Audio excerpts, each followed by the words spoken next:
Hello, this is professional video game expert Tim Rogers. You are watching Kotaku.com. Oh my god, of war! I have played all the way through the latest entry in Sony Santa Monica's Legendary series. It took me about 30 hours. Wow, that 30 hours went fast. I bonkered through this game like it was a bucket of popcorn. Then I popped another bucket. I started it over and I played it again from the beginning. I haven't done that with a AAA game since The Last of Us. I enjoyed myself, so you don't have to. Having said that, I recommend that you too enjoy this game when you can. I've taken all the footage in this video from the first 6 hours of the game and avoided lingering on any plot details outside the prologue chapter. I myself am a pretty big baby when it comes to spoilers, so I wouldn't blame you for not wanting to watch this video. If you think you might want to buy and play this game and you feel in your heart any fear of spoilers, I'm going to recommend you just close this tab and buy the game. No! Wait, don't close the tab. Just mute this video and open another tab to continue your web browsing. If you're still here, indulge me as I break down exactly how loudly this game sang to me. I've divided this video into 6 categories: the tone, the ohms, the facts, the acts, the pace, and the place. I could have just said the graphics and the combat or whatever, the look. I'm a bizarre individual. I literally get paid to play the hottest game of the year 2 weeks before its release and then speak idiotic words about it into a microphone. I might as well own it. Let's talk about the tone. Since 2005, the God of War series has thrilled game likers the world over with its deconstruction of Greek mythology. And by deconstruction, I mean that literally. That's a joke about how Kratos rips body parts off of Greek gods, monsters, and other mythological figures. In the old games, Kratos is a big sad man with chain blades grafted into his forearm bones. He wields these chain blades on a mission to hate immortal beings into their gory deaths. His sadness and hatefulness originates from the death of his wife and child. He exterminates the Greek pantheon over the course of 3 games. God of War 2018 introduces us to an older, wiser Kratos, who has migrated to Norse myth country. His new wife is dead. His child is alive. Together, Kratos and his baby child must take a little bag of mommy's ashes to the top of the highest mountain. I don't want to spoil too much stuff that happens in the game, so let's talk about the title screen. I love this title screen. It's a perfect example of the tonal richness this game possesses. As we ponder the standard video game title screen options, Kratos breathes and stares down a tree. The tree has a yellow handprint on it. When we choose to start the game, Kratos kneels forward and considers the handprint with affection. The game's first tutorial materializes on screen. Press R1 or R2 to swing the axe. Now we chop down this tree. When the tree falls, Kratos slings it over his shoulder. Director Cory Barlog confirmed to me that this is in fact a reference to the Arnold Schwarzenegger movie Commando. Kratos and his son boat up the river back home. Kratos chops wood while his son pays respect to his mother. Now Kratos enters the room and picks up his shroud-wrapped wife. He carries her out to the funeral pyre. The game does not let the player control Kratos here. This is a perfect, crystalline example of the adult tone lingering in the shadows behind this game's triumphant barbaric axe combat. The game permits you, the player, to carry the tree, because that rules. However, it does not permit you to carry the dead body, because Kratos the character wants to do it himself. Expect this thoughtfulness to ripple outward as the story continues. In case you've forgotten, at right around this exact timestamp in the original God of War game, you were hammering buttons while Kratos had noisy sexual intercourse with multiple off-camera naked women. This won't be the last time the game unfurls something cutely classy and quietly dramatic like this. God of War 2018 is full of anti-QTEs. Slightly later, Kratos stands old manishly out of breath whilst a loud-mouthed boss boasts nearby. The game presents the player a button icon. It's like, press this button whenever you want, man. There's no rush. The boss is content to stand there laughing at you until you're ready. Then there's the relationship between Kratos and his son. This develops gradually over the story. The son and the father grow to respect and depend on one another in delicate ways. The kid grows up and becomes more independent by way of daddy's hard lessons. It's touching. Also, it's good game design. As he matures, the kid becomes more effective in combat. Many longtime series fans in all corners of the internet have expressed concern that Kratos has gotten too old, sad, and slow. If you too share this concern, my friend, allow me to massage your fears. It's time to talk about the ohms. All the trailers and gameplay Sony have shown us prior to God of War's release present Kratos swinging his big daddy axe at numerous zomboid freaks whose veins gush goopy magma in lieu of that hot strawberry stuff you and me and every Mortal Kombat 2 fan grew up incapable of getting enough of. It has come to my attention that some might feel concerned this game is PG-13. I am reporting on this topic because I like you. Fear not, hamburger-hungry jib gobblers. This game is gross. At one point early in the story, you will begin to encounter ogres. These are like enormous semi-reptilian chimpanzees. It's an incredibly good monster design. If you can stagger an enemy with enough attacks which accumulate stun category damage, you'll knock them into a state from which they can be owned. Owning one of these particular ogres looks like this.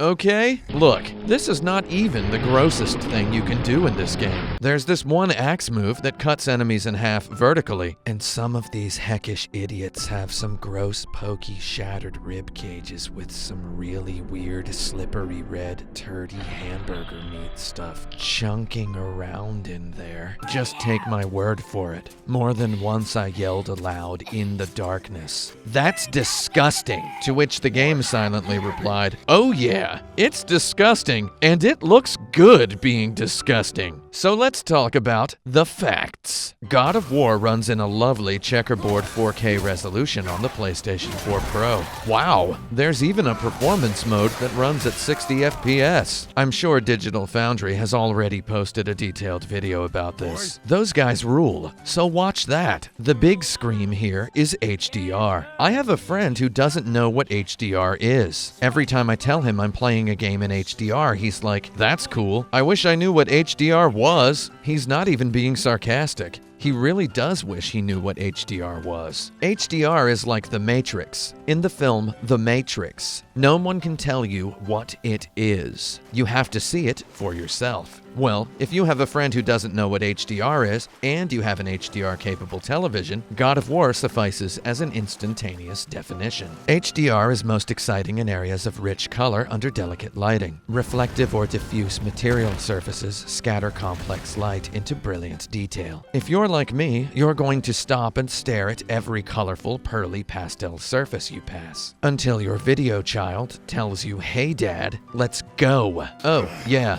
I said colorful.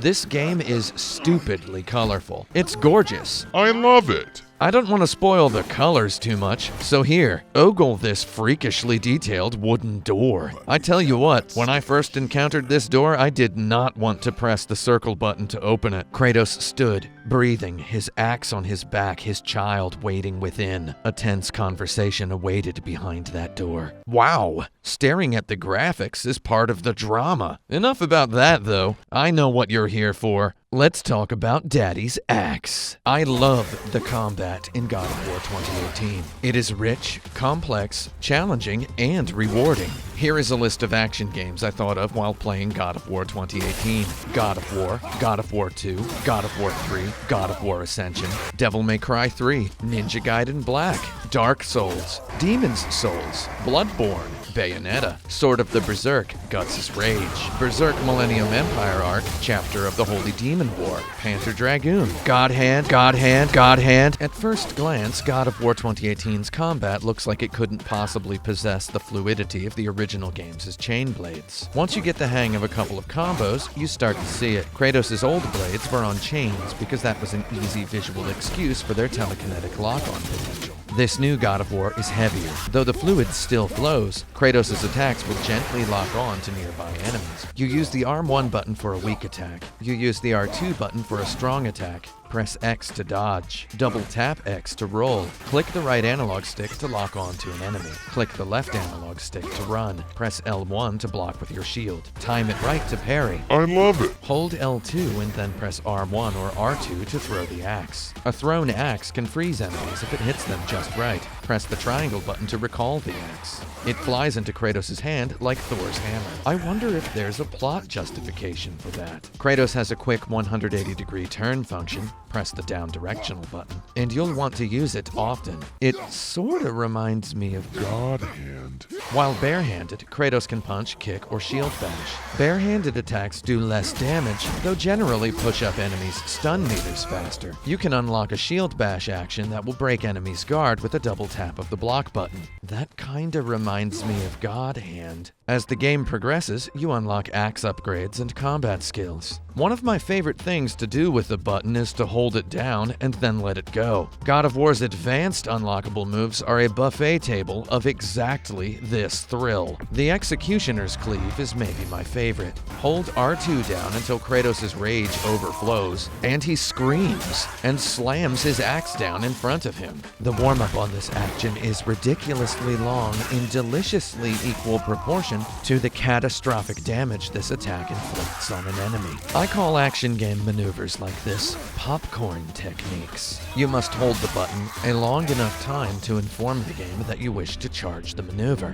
Now, when it's ready, it will execute. Once you're comfortable with its timing, you may find yourself cackling every time an enemy idiot does something that leaves it open to this violent cleavage. It sorta reminds me of the charged punch in God hand. You can unlock a hold the button down helicopter boomerang axe combo for weak attacks. You can unlock an attack that lets you charge your heavy axe throw move. So now you're holding aim and fire at the same time. One thing I love more than holding down one button is holding down two buttons, and then letting go of one of those buttons before the other. That is stick shift video game design.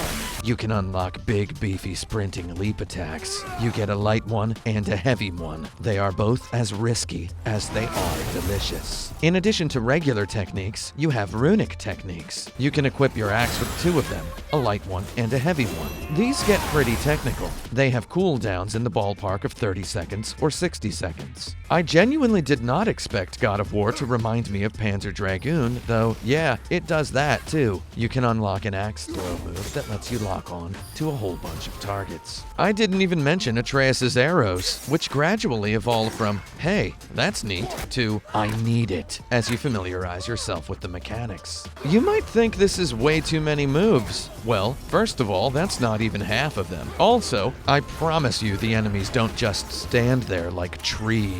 They are freaks, and they hate you. The enemies bob and weave and wind up and slash and charge and rush. Eventually, your eyes speak your enemies' bodies' language as well as your fingers talk to Daddy's axe. You spar, box, and fence with your freakish foes, and it feels good until it feels great. Every encounter is a little spiderweb of possibilities and choices.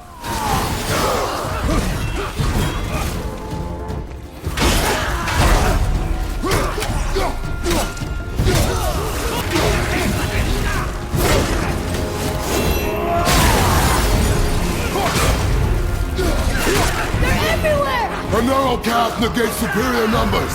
Stay focused. Wow, that was something, that fight. Here, catch. Well, that was a waste of a perfectly good hour. How were you not seen? Even 20 hours into the game, I was repeatedly throwing my axe, and then pressing the triangle button to recall it immediately before it hit something. Kratos' triumphant hand motion and the little tennis racket thump of the DualShock 4 never stopped entertaining me, because, there's something wrong with me. You can put away or take out your axe by pressing the right directional button. Or, you can do what I like to do. press the triangle button to telekinetically recall the axe while it's still on your back. I frame-by-framed this in Adobe Premiere to preemptively settle what is sure to be a sizzling debate. Which is faster, the retrieve or the recall? Look at this wrist motion, though. Human skeletons can't rotate like that. I guess he really is a god. We've slowed down a bit, so let's pick up the pace by talking about the pace. God of War's pacing made me feel 12 years old. Ah yes, the summer of 1991, riding my bike through the woods, reading Conan the Cimmerian short stories in my mom's car, watching Excalibur on VHS late at night. Me and my neighbor Carl went to see Robin Hood, Prince of Thieves, 3 times that summer at the Dollar Theater on Fort Meade, Maryland. To a 38-year-old, this game rules about as much as that movie did to a 12-year-old. The narrative is studded with unexpected moments. Sometimes it goes exploration, battle, cutscene. Though sometimes it goes battle, battle, battle, exploration, cutscene, exploration, exploration, battle, battle, battle, battle. It feels lived in and organic. There's a boat! One of the best parts about Kratos having a child is that said child is constantly urging the quest forward. He's perhaps more eager to reach the top of the mountain than Kratos is. This leads to an interesting dynamic when Kratos stops to scrounge for trinkets. You need these trinkets if you have any notion of upgrading your axe, bow, armor. You encounter the precious trinkets by scouring each and every environment for its inevitable hidden chests. So you fight some monsters, listen to some dialogue, look at some environmental storytelling, and then your kid is like, all right, let's go this way. And you, the player, speak aloud in Kratos' voice. Patience, boy. Daddy's trinket hunger requires satisfaction. 16 sweaty minutes later, you're throwing your axe over and over again at these 3 little lanterns, which will unlock a treasure chest if you can hit all 3 of them within like 8 seconds. And your kid is like, we're still doing this? And you're like, yes, we are. On the one hand, unlocking this chest will get me an item that eventually extends my maximum health. On the other hand, maximum health is for weaklings who can't beat every encounter without taking damage. The kid's impatient faith in the adequacy of his daddy's life meter is weirdly empowering. The trinket scrounging is part of the drama. Of course, I'm going to suffer for those trinkets because I genuinely like spending times in the environments. They're beautiful. And hey, that reminds me, let's talk about the place. God of War's time immemorial Norse setting is enchanting. Every rune-etched monolith looms mercilessly weird and old. The environment artists did a wonderful job. The music suits this mood. Every flickering torch or glinting wall of ice entices and invites imaginations of what happened here. I played and had a great time. When a character first mentioned Thor, I literally stood up with surprise. I yelled, "Thor! Thor is in this game." The game had been so enthralling up to that point that it didn't even need to mention Thor.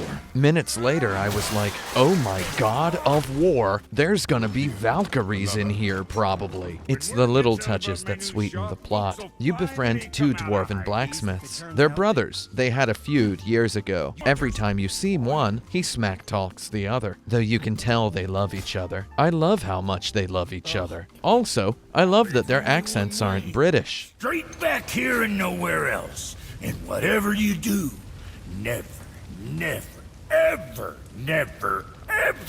I mean, I love British accents as much as the next American. British accent is the voice equivalent of a pair of glasses. Having said that, it's nice that not everyone in immemorial Norseland sounds like they're on Game of Thrones. It's a white petal flower in my garden. Just a handful.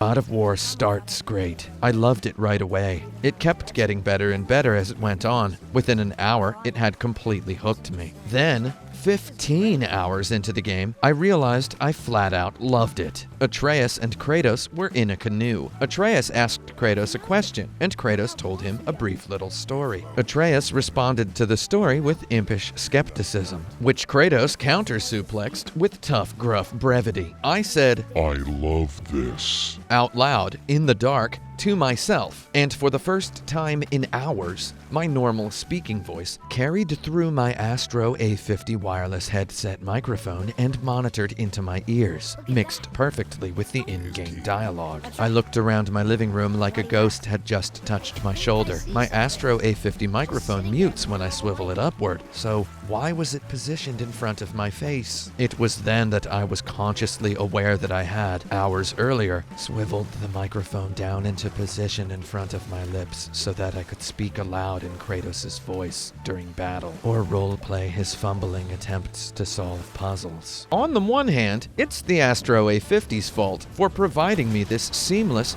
built-in monitoring function, which offers me the priceless opportunity to voice act in video games as I play them. On the other hand, it was immersion into God of War that had transformed me into the weirdo who wanted to do this. On the third hand, I was born stupid. However, I will not die hungry. Video games forever. Kotaku.com.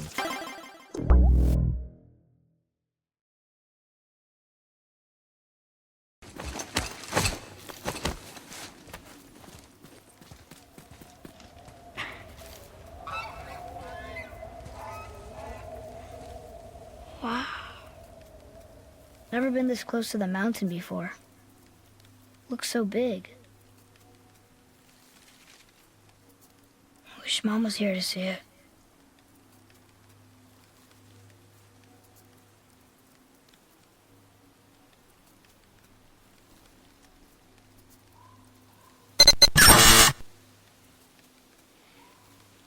Come, boy.